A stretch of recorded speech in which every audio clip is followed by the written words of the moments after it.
Magandang umaga sa inyong lahat, mga minamahal kong kapatid sa pananampalataya. Ako ay lubos na nagpapasalamat sa Diyos na muli tayong nagkikita-kita ngayong umaga na ito upang magsimula ang ating araw sa presensya ng ating makapangyarihang lumikha. Nawa ay sumainyong lahat ang biyaya, kapayapaan at pagmamahal ng ating Panginoong Hesukristo. Sa bawat pagsikat ng araw, tayo ay binibigyan ng Diyos ng bagong pagkakataon, bagong pag-asa at bagong dahilan upang magpasalamat. Hindi ko maipaliwanag ang sobrang saya na nararamdaman ko sa aking puso ngayong makakasama ko kayong lahat sa panalangin ito. Alam kong marami sa inyo ay galing pa sa mahaba at mahirap na kahapon. May mga daladalang bigat sa dibdib, may mga problemang hindi pa nalulutas, at may mga tanong na hindi pa nasasagot. Ngunit nandito tayo ngayong umaga upang ipagpatuloy ang ating paglalakbay kasama ang Diyos na hindi kailanman tumitigil sa pag-ibig sa atin. Salamat sa Diyos dahil binigyan niya tayo ng kakayahang magising muli ngayong umaga, na ang ating mga mata ay muli naming namulat, ang ating mga baga ay muli naming humihinga ng hangin ng buhay, at ang ating mga puso ay patuloy na tumitibok sa loob ng ating dibdib. Ang pagkakataong ito ay hindi dapat basta-basta nating palampasin. Maraming tao ang natulog kagabi ngunit hindi na nagising ngayong umaga. Maraming pamilya ang umiiyak ngayon dahil may mahal silang nawala. Maraming mga tahanan ang puno ng kalungkutan dahil ang kanilang mga minamahal ay bigla na lamang kinuha ng kamatayan. Ngunit tayo ay nandito, nabuhay at may kakayahan pang magpuri at magdasal. Ito ay malaking biyaya na dapat nating pahalagahan ng buong puso.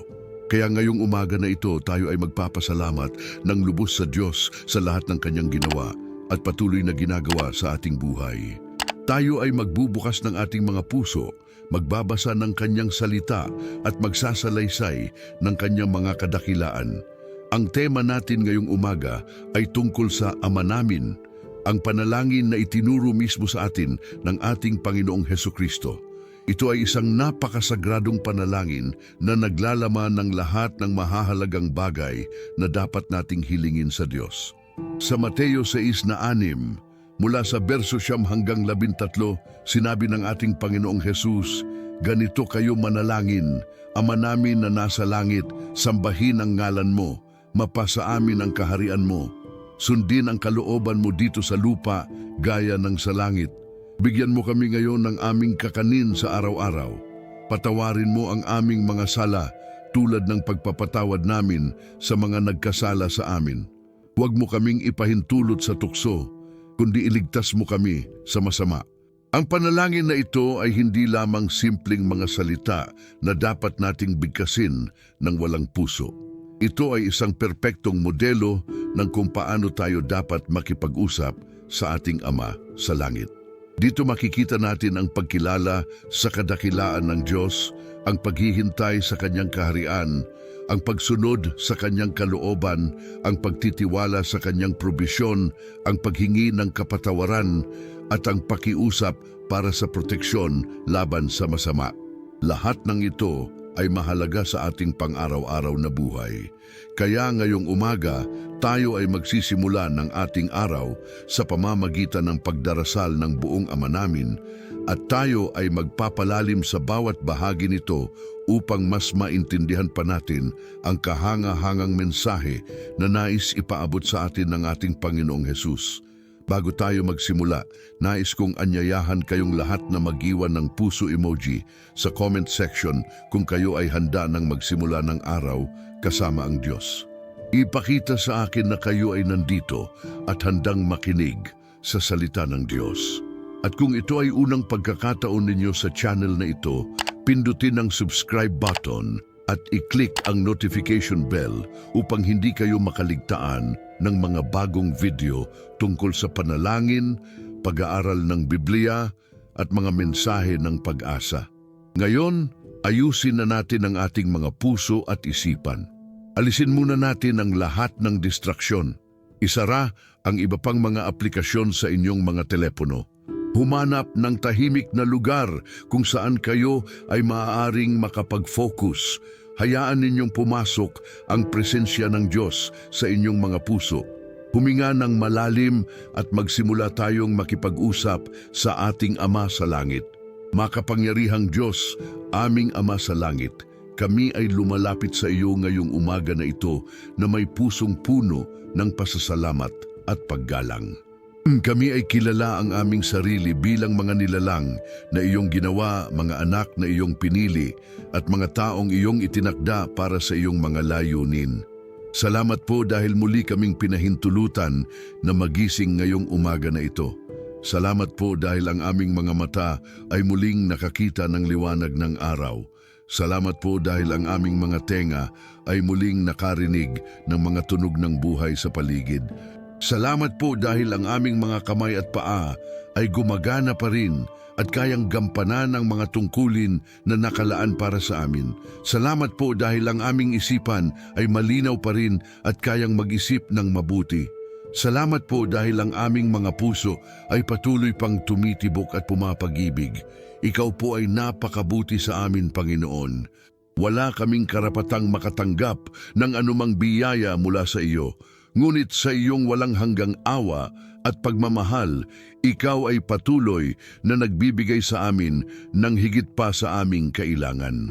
Salamat po dahil kahit maraming beses na naming sinuway ang iyong mga kautusan, ikaw ay hindi tumitigil sa pagmamahal sa amin. Salamat po dahil kahit dumating ang mga panahon na kami ay lumayo sa iyo, ikaw ay naghihintay pa rin na kami ay bumalik sa iyong mga bisig. Salamat po dahil ikaw ay Diyos na puno ng habag, mabagal sa pagkakagalit at sagana sa pagmamahal at katapatan. Panginoon, kami ay kinikilala ngayong umaga na ikaw ay nandito kasama namin. Hindi ikaw isang Diyos na malayo at hindi maaabot. Ikaw ay Emmanuel, ang Diyos na kasama namin. Sa awit na 239, verso 80, sinabi, "Saan man ako magpunta, hindi kita maiwasan. Kahit umakyat ako sa langit, naroroon ka. Kahit sa kailaliman ng libingan, naroroon ka rin." Oo nga, Panginoon, kahit saan kami magpunta, ikaw ay kasama namin. Kahit sa pinakamadilim na panahon ng aming buhay, ikaw ay nandoon. Kahit sa mga sandaling nag-iisa kami at wala na kaming makausap, ikaw ay nandyan na nakikinig. Salamat po dahil ang iyong presensya ay laging sumaamin. Salamat po dahil hindi ikaw tumitigil sa pag-aalaga sa amin. Gaya ng isang mabuting pastol na nag-aalaga sa kanyang kawan, ganun din ikaw sa amin. Gaya ng isang mapagmahal na ama na nagbabantay sa kanyang mga anak, ganun din ikaw sa amin. Kaya ngayong umaga na ito, kami ay nagtitiwala na ikaw ay maririnig ang aming mga panalangin, tutugon sa aming mga pangangailangan, at gagabay sa amin sa buong araw na ito. Ama naming mahal, ngayong umaga na ito, nais naming pag-usapan ang panalangin itinuro mo sa amin sa pamamagitan ng iyong anak na si Jesus. Ang panalangin ito ay nagsisimula sa mga salitang, "Ama namin na nasa langit." Anong kahulugan ng mga salitang ito? Panginoon, nang tawagin ka naming Ama, ito ay nangangahulugang kami ay may relasyon sa iyo. Hindi ka lamang isang malaking Diyos na malayo sa amin. Hindi ka lamang isang manlilikha na gumawa sa amin at pagkatapos ay iniwan na lang. Ikaw ay aming Ama at kami ay iyong mga anak. Sa awit 103, verso 13, sinabi, "Gaya ng isang amang naaawa sa kanyang mga anak, gayon din ang Panginoon ay naaawa sa mga natatakot sa Kanya." Oo nga, Panginoon, ikaw ay isang mapagmahal na Ama na naaawa sa amin. Ikaw ay nakakaintindi ng aming mga kahinaan. Ikaw ay nakakaunawa ng aming mga pagkakamali. At sa kabila ng lahat ng ito, ikaw ay patuloy na nagmamahal at nag-aalaga sa amin. Salamat po dahil ikaw ay aming Ama. Salamat po dahil ang relasyon natin ay hindi base sa aming mga gawa, kundi sa iyong biyaya. At nang sabihin natin na ikaw ay nasa langit, ito ay nagsasaad na ikaw ay banal, dakila, at makapangyarihan.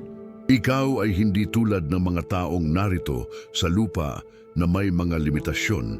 Ikaw ay Diyos na walang hanggan, walang hangganan ang kapangyarihan, at walang imposible sa iyo.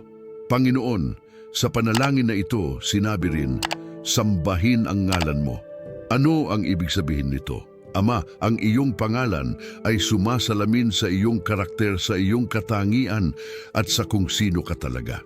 Nang sambahin namin ang iyong pangalan, ibig naming sabihin na kinikilala namin kung gaano kakadakila, kung gaano kakabanal, at kung gaano kakarapat-dapat sa lahat ng papuri at parangal. Sa Exodo 34, mula sa berso 6 hanggang 7, ikaw ay naghayag ng iyong sarili kay Moises at sinabi, Ako ang Panginoon, ang Diyos na mahabagin at mapagbigay loob, mabagal sa pagkakagalit at sagana sa pagmamahal at katapatan, na nananatiling tapat sa libu-libong henerasyon at nagpapatawad ng pagsalansang, paghihimagsik at kasalanan. Panginoon, ito ang iyong karakter, ito ang iyong pangalan, at ngayong umaga kami ay sumasamba sa iyo dahil sa lahat ng ito. Ikaw ay mahabagin, mapagbigay loob, mabagal sa pagkakagalit, sagana sa pagmamahal at katapatan. Walang ibang Diyos na tulad mo, walang ibang kapangyarihan sa langit o sa lupa na maaaring maipantay sa iyo. Kaya naman Panginoon, sambahin nawa ang iyong pangalan ngayong araw na ito. Sa bawat sulok ng mundo, mula sa silangan hanggang kanluran, mula sa hilaga hanggang timog, sambahin nawa ang iyong banal na pangalan. Ang susunod na bahagi ng panalangin ay nagsasabing, mapasa amin ang kaharian mo. Panginoon, ito ay isang kahilingan na ang iyong kaharian ay maghari sa aming mga buhay, sa aming mga pamilya, sa aming mga komunidad at sa buong mundo. Kami ay naghihintay ng araw na ang iyong hustisya ay magwawagi, na ang iyong pagmamahal ay maghahari at na ang iyong kapayapaan ay mananatili. Sa Pahayag 12, berso 10, sinabi, Ngayon dumating na ang kaligtasan at ang kapangyarihan at ang kaharian ng ating Diyos at ang kapamahalaan ng kanyang Kristo. Oo nga Panginoon, nais naming makita ang pagdating ng iyong kaharian. Nais naming mabuhay sa ilalim ng iyong pamamahala.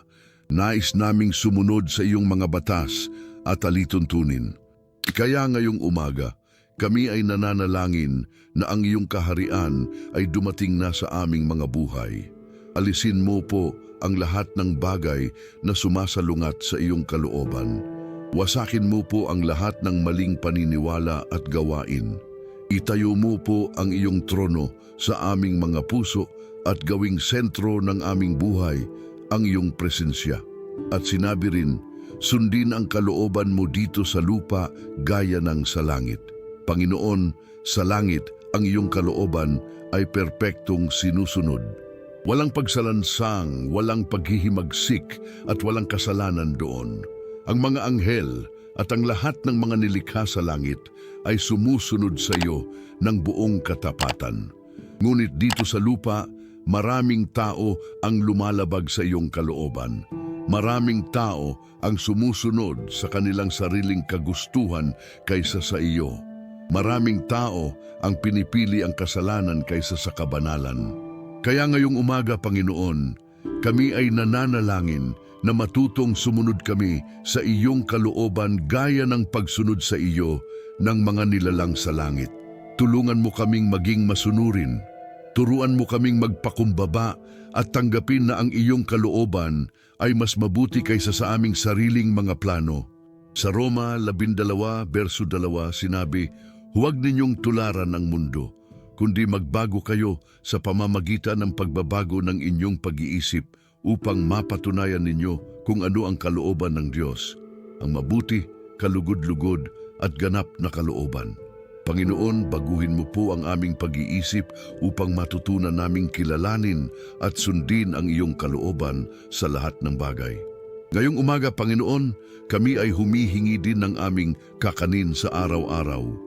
Ang salitang ito ay hindi lamang tungkol sa literal na pagkain, bagkus ito ay sumasaklaw sa lahat ng aming pangangailangan para sa araw na ito.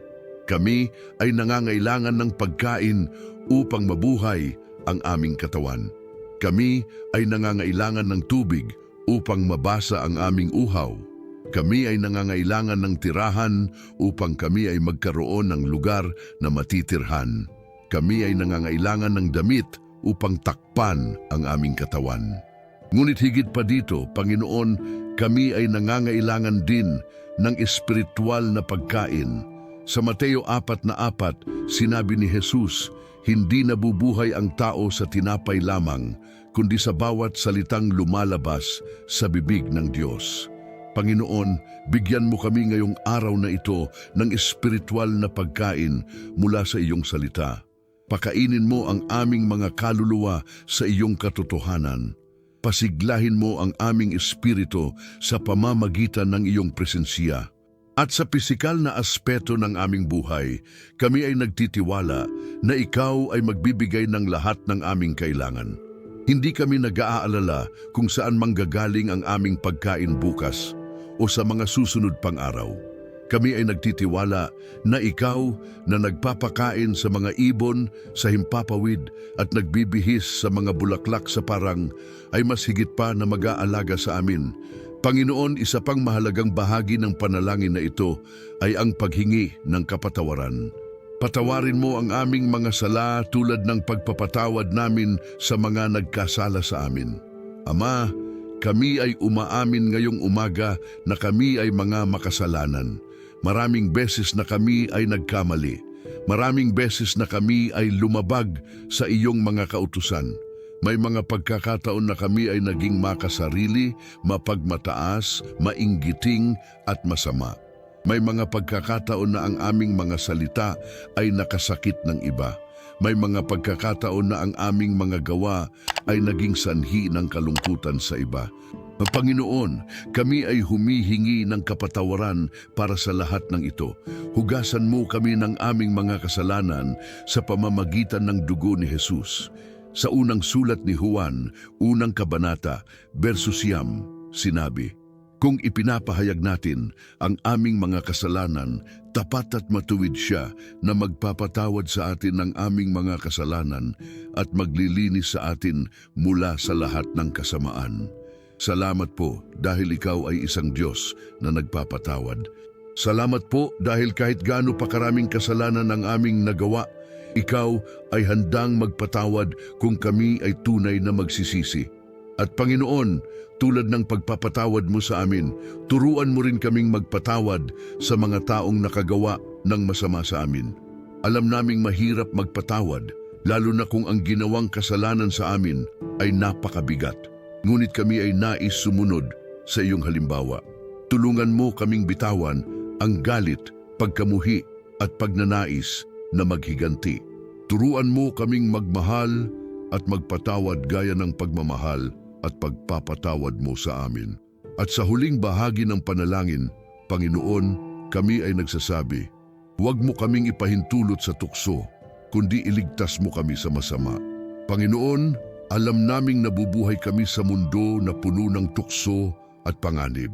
Si Satanas ay gumagala na parang leon na humahanap ng sinumang kanyang masisila. May mga tukso na darating sa amin ngayong araw na ito. May mga pagsubok na hahantong sa amin sa maling daan kung hindi kami mag-iingat. Kaya naman, Panginoon, kami ay humihingi ng iyong proteksyon. Huwag mo kaming pabayaang mahulog sa tukso. Bigyan mo kami ng kalakasan upang labanan ang masama. Sa unang sulat sa mga taga-Korinto 10, verso 13, sinabi, walang tuksong dumating sa inyo na lampas sa kaya ng tao. Ang Diyos ay tapat. Hindi niya kayo pababayaang tuksuhin ng lampas sa inyong kaya. Ngunit kapag kayo ay tinukso, bibigyan niya kayo ng paraan upang kayong makatakas, upang kayo ay makatiis. Salamat po sa pangakong ito, Panginoon. Salamat po dahil hindi mo kami pababayaan sa aming sarili. Salamat po dahil mayroong laging paraan upang makatakas sa tukso kung kami ay lalapit sa iyo at hihiling ng iyong tulong. Ngayong umaga, Panginoon, kami ay nais na ipanalangin ng detalyado ang aming mga pamilya. Ama, ang pamilya ay iyong ginawa at itinalaga bilang pundasyon ng lipunan. Sa pamilya, natututo tayong magmahal, magpatawad, mag-alaga at maglingkod.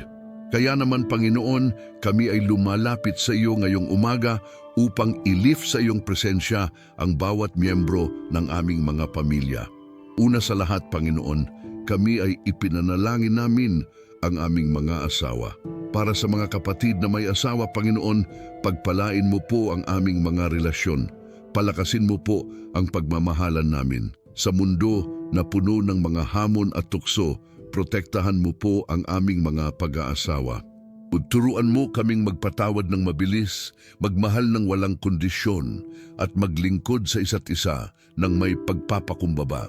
Sa Efeso 5, verso 25, sinabi, "Mga asawang lalaki, mahalin ninyo ang inyong mga asawa gaya ng pag-ibig ni Kristo sa iglesia at ng paghahandog niya ng kanyang sarili para sa iglesia."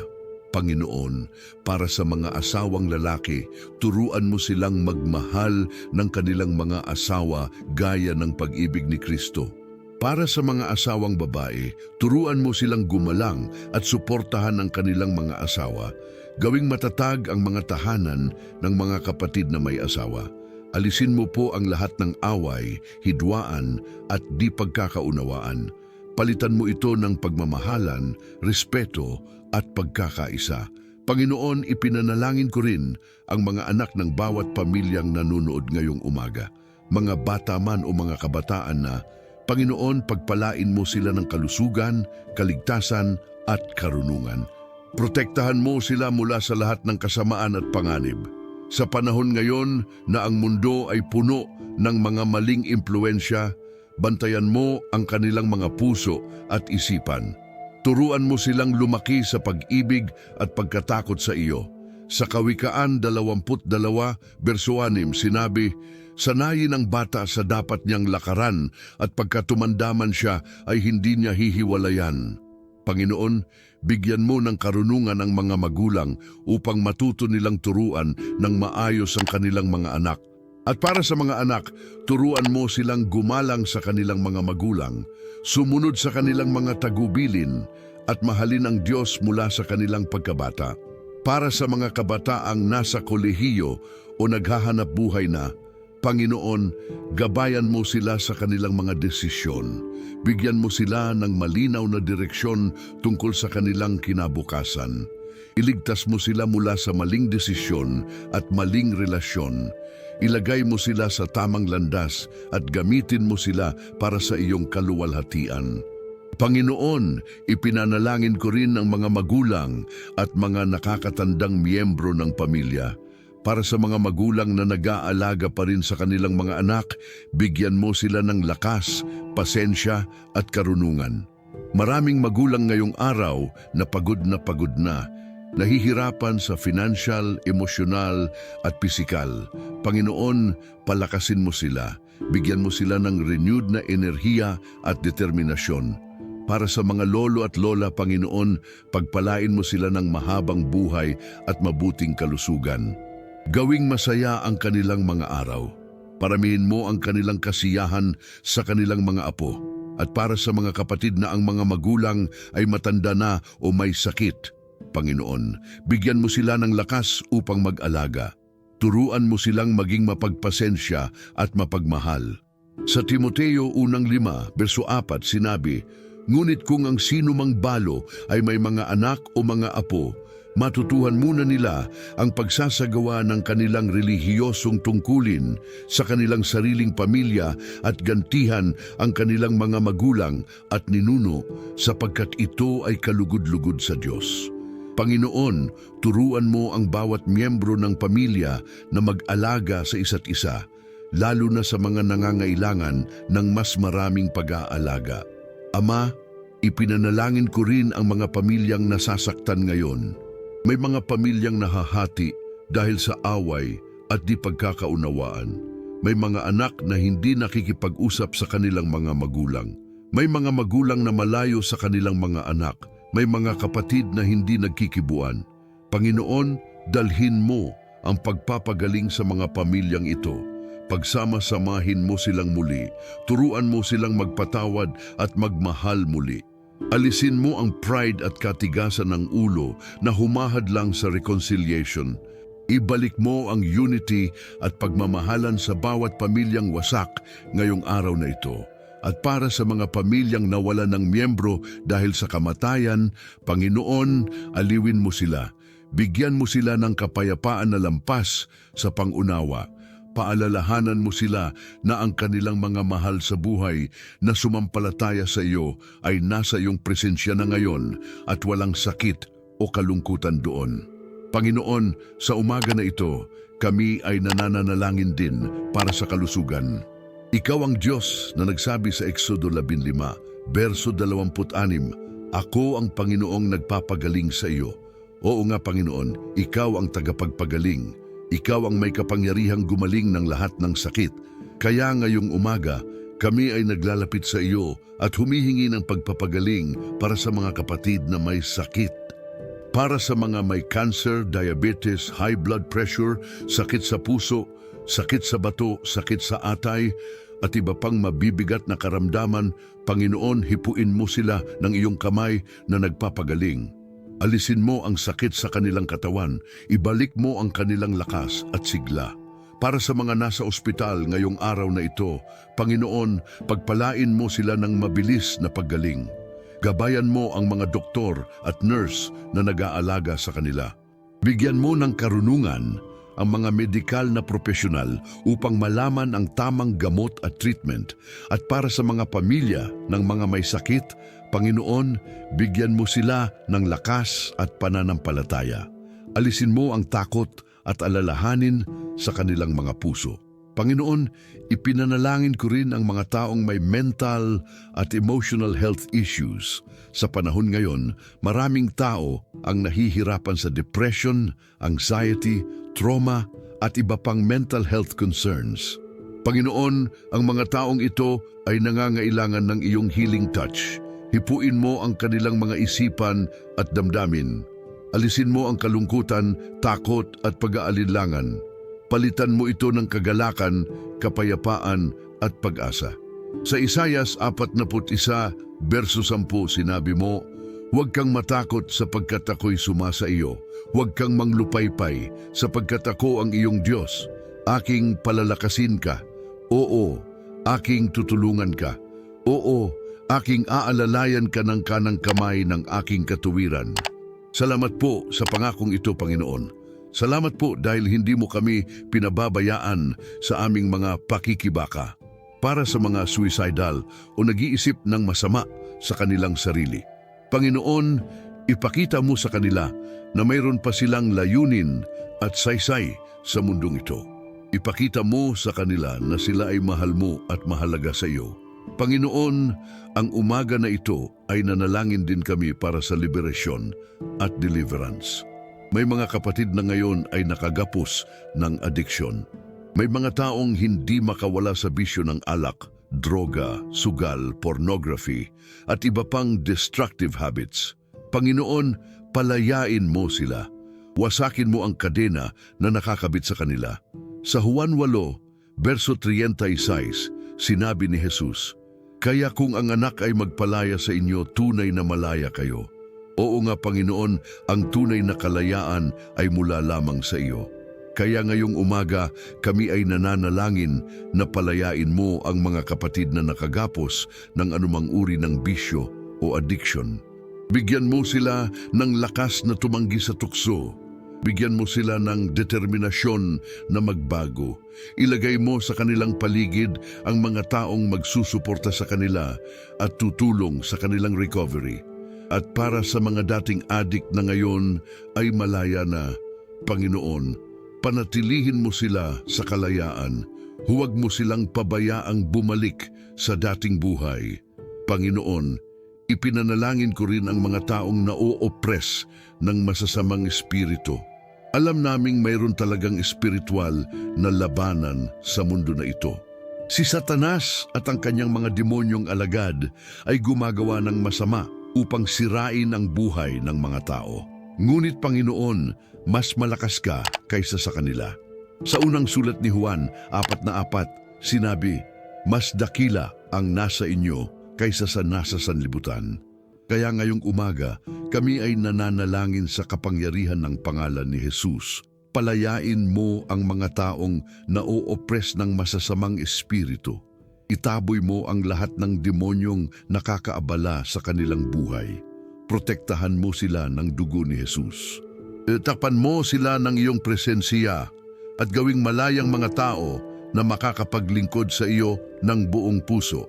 Ngayong umaga, Panginoon, ipinanalangin namin ang iba't ibang sitwasyon na kinakaharap ng mga taong nanonood. Para sa mga walang trabaho, Panginoon, buksan mo ang mga pinto ng oportunidad. Bigyan mo sila ng trabaho na swak sa kanilang skills at talents. Para sa mga may negosyo na nahihirapan, Panginoon, pagpalain mo ang kanilang mga business ventures. Dalhin mo ang mga customers at clients. Bigyan mo sila ng karunungan sa paggawa ng mga desisyon. Para sa mga estudyanteng nahihirapan sa pag-aaral, Panginoon, bigyan mo sila ng focus at determination. Tulungan mo silang maintindihan ang kanilang mga lessons. Bigyan mo sila ng mataas na grades at magandang kinabukasan. Para sa mga OFW na malayo sa pamilya, Panginoon, protektahan mo sila. Bigyan mo sila ng lakas na magpatuloy.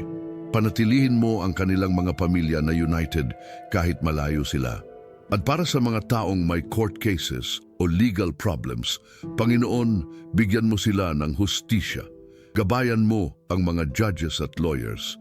Hayaan mo na ang katotohanan ay lumabas at ang tama ay manalo. Panginoon, ipinanalangin namin din ang aming bansa ngayong umaga. Ang Pilipinas ay nangangailangan ng iyong kalinga at proteksyon. Ipinanalangin namin ang aming Pangulo, mga senador, kongresista, mga gobernador, mayor at lahat ng mga nasa gobyerno. Bigyan mo sila ng karunungan sa paggawa ng mga batas at desisyon. Turuan mo silang maglingkod ng tapat at may integridad. Alisin mo ang korupsyon sa gobyerno. Itanim mo sa kanilang mga puso ang tunay na pagmamahal sa bayan. Sa unang Timoteo 2, mula sa berso 1 hanggang 3, sinabi, una sa lahat, hinihikayat ko na magkaroon ng mga kahilingan, panalangin, pamamagitan at pagpapasalamat para sa lahat ng tao, para sa mga hari at lahat ng nasa autoridad, upang tayo ay mamuhay ng mapayapa at tahimik sa buong kabanalan at kagandahang asal. Ito ay mabuti at kalugod-lugod sa paningin ng Diyos na ating tagapagligtas. Kaya Panginoon, susundin namin ang instruksyon na ito. Ipinanalangin namin ang mga nasa autoridad. Pagpalain mo sila at gabayan mo sila sa kanilang mga tungkulin. Ipinanalangin namin din, Panginoon, ang aming mga sundalo, pulis at lahat ng mga nasa security forces. Protektahan mo sila habang sila ay naglilingkod upang protektahan ang amin. Bigyan mo sila ng lakas, tapang at karunungan. Para sa mga families nila, Panginoon, aliwin mo sila at panatilihing malakas ang kanilang pananampalataya. Ipinanalangin namin din ang kapakanan ng bansa. Bigyan mo kami ng economic growth. Ibaba mo ang presyo ng mga bilihin. Bigyan mo ng trabaho ang mga walang trabaho. Pagpalain mo ang mga magsasaka at mangingisda. Protektahan mo kami sa mga natural disasters tulad ng bagyo, lindol at baha. At higit sa lahat, Panginoon, dalhin mo ang espiritual na revival sa aming bansa. Gawing God-fearing nation ang Pilipinas. Panginoon, ipinanalangin namin din ang iyong iglesia ngayong umaga. Ang iglesia ay iyong katawan dito sa lupa. Kaya Panginoon, palakasin mo ang iglesia. Pagpalain mo ang mga pastors, ministries at church workers. Bigyan mo sila ng karunungan at lakas sa paglilingkod. Protektahan mo sila mula sa false teachings at deception. Panatilihing totoo ang iglesia sa iyong salita. Bigyan mo ng spiritual growth ang bawat miyembro. Turuan mo silang mag-pray, mag-worship at maglingkod ng tapat. At gamitin mo ang iglesia upang dalhin ang ebanghelyo sa mga hindi pa nakakakilala sa iyo. Sa Mateo 28, verso 11, sinabi ni Jesus, "Kaya't humayo kayo at gawin ninyong alagad ang lahat ng bansa na sila'y inyong bautismuhan sa pangalan ng Ama at ng Anak at ng Banal na Espiritu." Panginoon, tulungan mo ang iglesia na tuparin ang Great Commission na ito. Ipinanalangin namin din, Panginoon, ang mga taong hindi pa sumasampalataya sa iyo. May milyon-milyong tao sa mundo na hindi pa nakakakilala kay Jesus bilang kanilang tagapagligtas. Maraming tao ang naliligaw pa rin at walang direksyon sa buhay.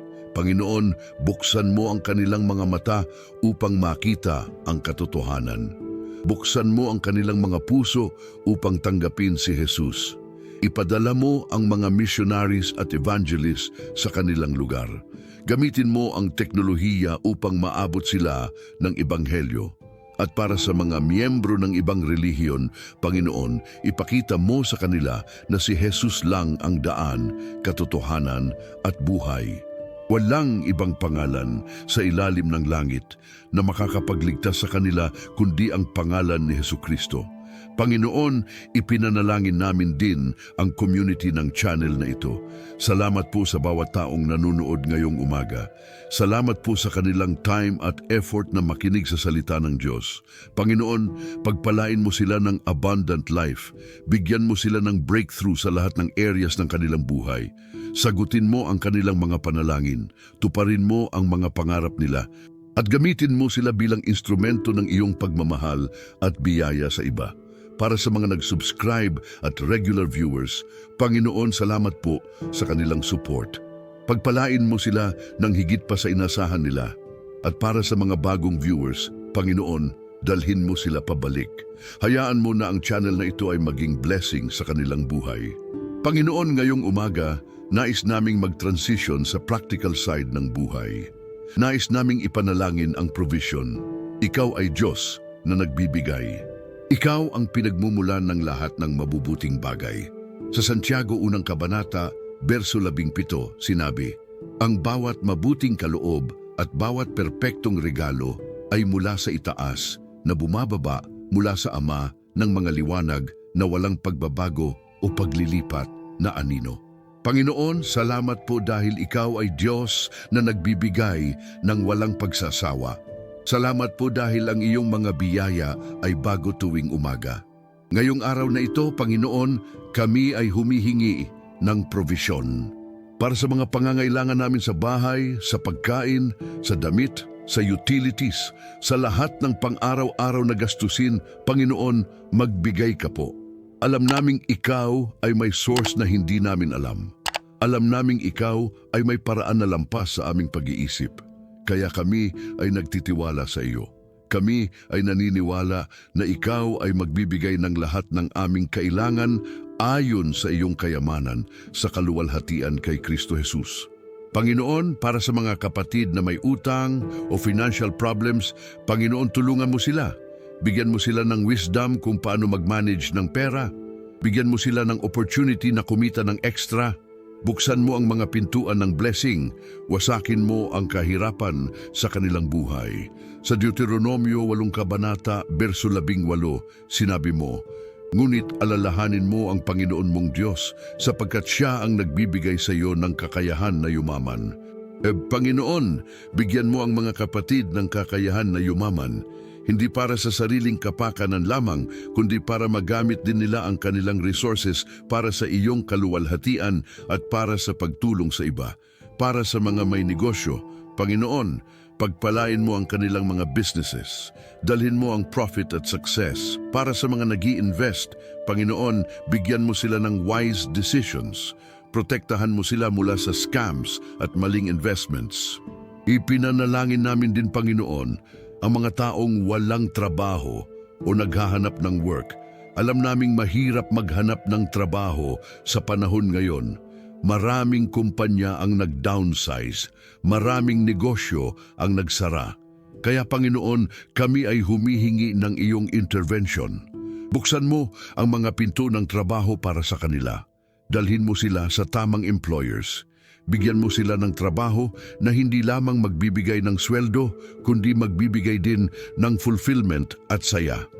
Para sa mga fresh graduates na hindi pa makahanap ng work, Panginoon, huwag mo silang pabayaang mawalan ng pag-asa.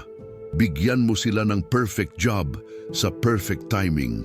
Para sa mga nawalan ng trabaho dahil sa pandemic o dahil sa iba pang dahilan, Panginoon, ibalik mo ang kanilang income. Bigyan mo sila ng mas magandang oportunidad kaysa sa dati nilang work. Panginoon, ipinanalangin namin din ang financial wisdom. Maraming tao ang may pera pero hindi marunong mag-manage. Maraming tao ang kumikita pero laging ubos. Kaya Panginoon, turuan mo kami kung paano maging wise stewards ng iyong blessings. Turuan mo kaming mag-budget ng tama. Turuan mo kaming mag-save para sa future. Turuan mo kaming mag-invest ng wise. At higit sa lahat, turuan mo kaming maging generous. Sa Kawikaan 11, verso 25, sinabi, ang taong mapagbigay ay yayaman, ang nagbibigay ng tubig ay mabibigyan din. Panginoon, turuan mo kaming magbigay sa iyo at sa iba. Turuan mo kaming maging blessing sa iba. At naway ang aming pagiging generous ay magresulta sa mas maraming blessings mula sa iyo. Ngayong umaga, Panginoon, nais naming gumawa ng prophetic declarations. Nais naming sabihin kung ano ang iyong salita ay nagsasabi tungkol sa amin at tungkol sa araw na ito. Una sa lahat, kami ay nagdedeklara na ang araw na ito ay pag-aari ng Panginoon. Ito ay araw na ginawa ng Diyos at kami ay magsasaya at magagalak dito. Kami ay nagdedeklara na ang Panginoon ay kasama namin ngayong araw na ito. Saan man kami magpunta, siya ay nandoon. Anuman ang aming gawin, siya ay nandoon upang gabayan kami. Kami ay nagdedeklara na walang masama ang mangyayari sa amin ngayong araw na ito. Ang proteksyon ng Diyos ay nakabalot sa amin. Ang mga anghel ng Diyos ay nagbabantay sa amin. Sa awit 31, verso 23 at 24, sinabi, sapagkat siya'y mag-uutos sa kaniyang mga anghel tungkol sa iyo upang ingatan ka sa lahat ng iyong mga lakad. Dadaling kanila sa kanilang mga kamay, baka matisod ang iyong paa sa bato. Kami ay nagdedeklara ngayong umaga na kami ay mas higit pa kaysa mga mananalig. Kami ay mga tagumpay sa pamamagitan ni Kristo. Walang bagay na makakahiwalay sa amin sa pagmamahal ng Diyos. Kahit dumating ang anumang problema o pagsubok, kami ay darating na buo at malakas dahil ang Diyos ay kasama namin. Kami ay nagdedeklara na kami ay pinagpala ng Diyos sa lahat ng espiritual na pagpapala sa makalangit na mga lugar kay Kristo. Kami ay hinirang bago pa ang pagtatag ng mundo upang maging banal at walang kapintasan sa kanyang paningin. Kami ay tinawag, pinili at ordained para sa kanyang mga layunin. Kami ay nagdedeklara na ang Diyos ay may magandang plano para sa aming buhay. Sa Jeremias 20, verso 11 sinabi, sapagkat alam ko ang mga planong mayroon ako para sa inyo, mga plano para sa kapakanan at hindi para sa kapahamakan, upang bigyan kayo ng kinabukasan at pag-asa. Kami ay nagdedeklara na ang aming mga pangangailangan ay tutuparin ng Diyos ayon sa kanyang kayamanan sa kaluwalhatian. Walang kulang sa amin. Ang Panginoon ay aming pastol, hindi kami makukulangan. Kami ay nagdedeklara na ang kalusugan at healing ay napasa amin ngayong araw na ito. Sa pangalan ni Jesus, ang bawat sakit ay alis, ang bawat karamdaman ay gumaling, ang aming katawan ay malakas at healthy. Sa Isaias 53, verso 5, sinabi, ngunit siya'y sinugatan dahil sa ating mga pagsalansang, siya'y dinurog dahil sa ating mga kasamaan. Ang parusa ng ating kapayapaan ay nasa kaniya at sa pamamagitan ng kaniyang mga sugat ay tayo ay gumaling. Salamat po Panginoon dahil sa pamamagitan ng mga sugat ni Jesus, tayo ay gumaling na. Kami ay nagdedeklara na ang aming mga anak ay ligtas at protektado. Ang kanilang kinabukasan ay maliwanag. Sila ay lalaki ng matutuwid sa pag-asa at pagkatakot sa Panginoon. Kami ay nagdedeklara na ang aming mga relasyon ay pinagpapala. Ang aming mga pag-aasawa ay matatag. Ang aming mga pamilya ay united at masaya. Kami ay nagdedeklara na ang aming mga finansya ay pinagpapala. Ang prosperity at abundance ay dumadaloy sa aming buhay. Ang lahat ng aming utang ay mababayaran. Ang lahat ng aming pangangailangan ay matutugunan. Sa Malakias 3:10, sinabi ang Panginoon, dalhin ninyo ang buong ika-10 bahagi sa kamalig upang magkaroon ng pagkain sa aking tahanan.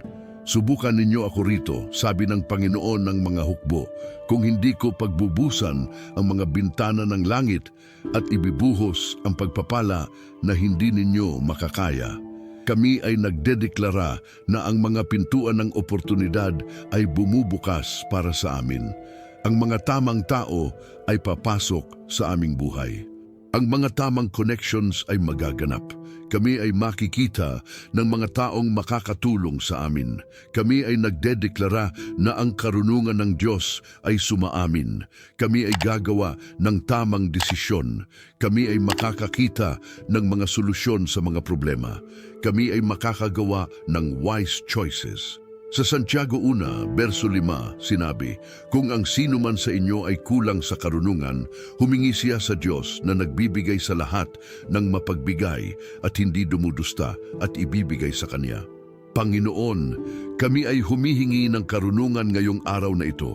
Kami ay nagdedeklara na ang aming mga bibig ay magsasalita ng mga salitang may buhay.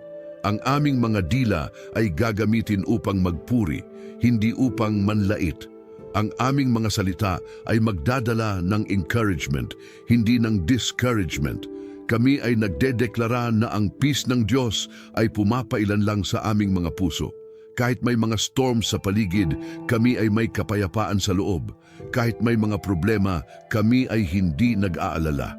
Sa Filipos 4:6-7 sinabi, huwag kayong mag-alala tungkol sa anuman, kundi sa bawat bagay, sa panalangin at pakiusap na may pasasalamat, ihayag ninyo ang inyong mga kahilingan sa Diyos.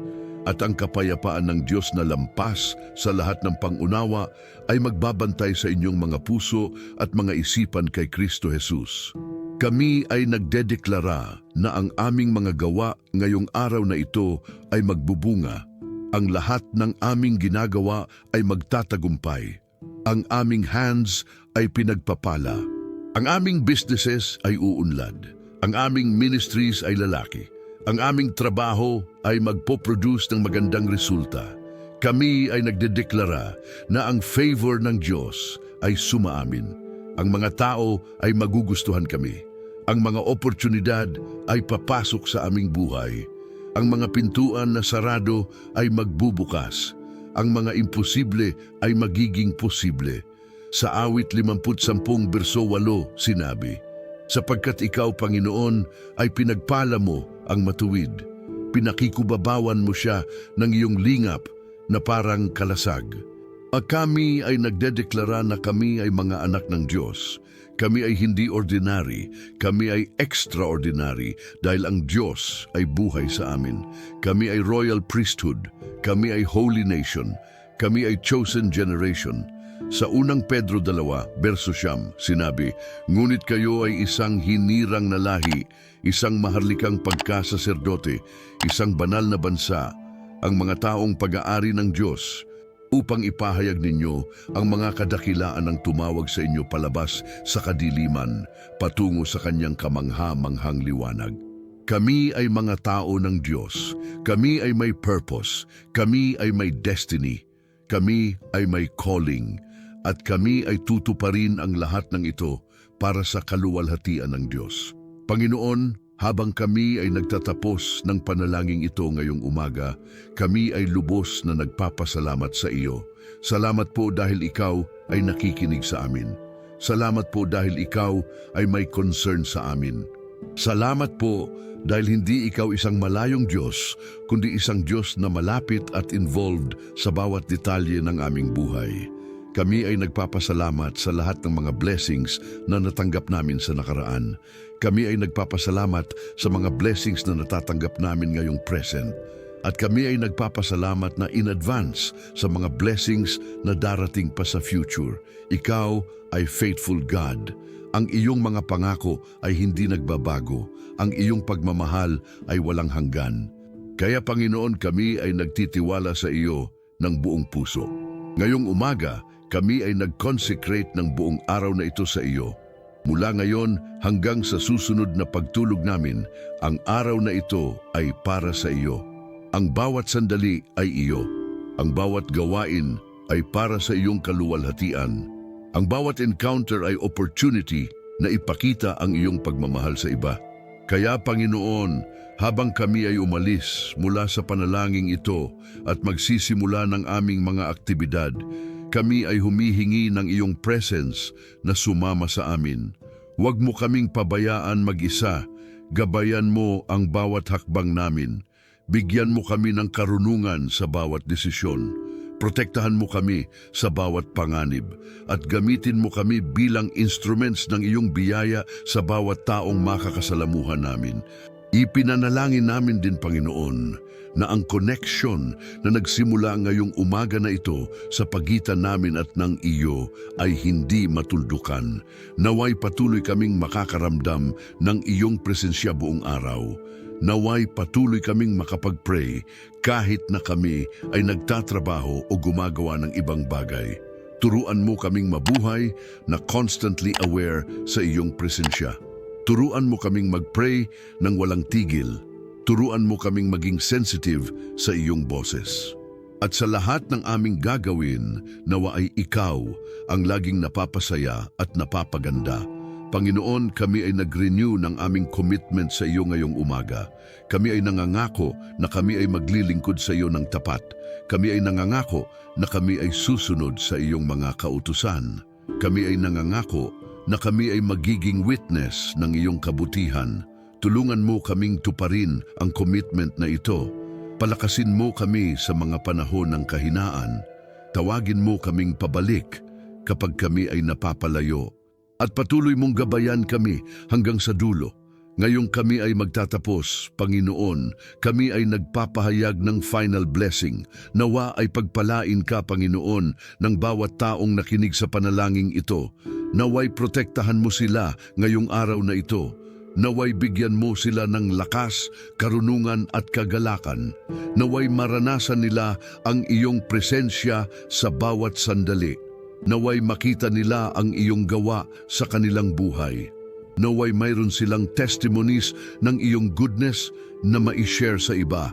Pagpalain mo sila sa kanilang pagpasok at paglabas. Pagpalain mo ang gawa ng kanilang mga kamay. Pagpalain mo ang kanilang mga pamilya. Pagpalain mo ang kanilang health. Pagpalain mo ang kanilang finances. At higit sa lahat, pagpalain mo sila ng deep at growing relationship sa iyo. Ang lahat ng ito ay hinihingi namin sa makapangyarihang pangalan ni Hesukristo, aming Panginoon at Tagapagligtas. Amen at Amen. Mga kapatid, maraming salamat sa inyong pakikinig ngayong umaga. Nawa ay naging meaningful ang panalangin na ito para sa inyo. Kung kayo ay na-bless, mangyaring mag-iwan ng comment sa baba. Sabihin sa akin kung ano ang particular na parte ng panalangin na tumama sa inyong puso. I-share kung paano kayo na-bless.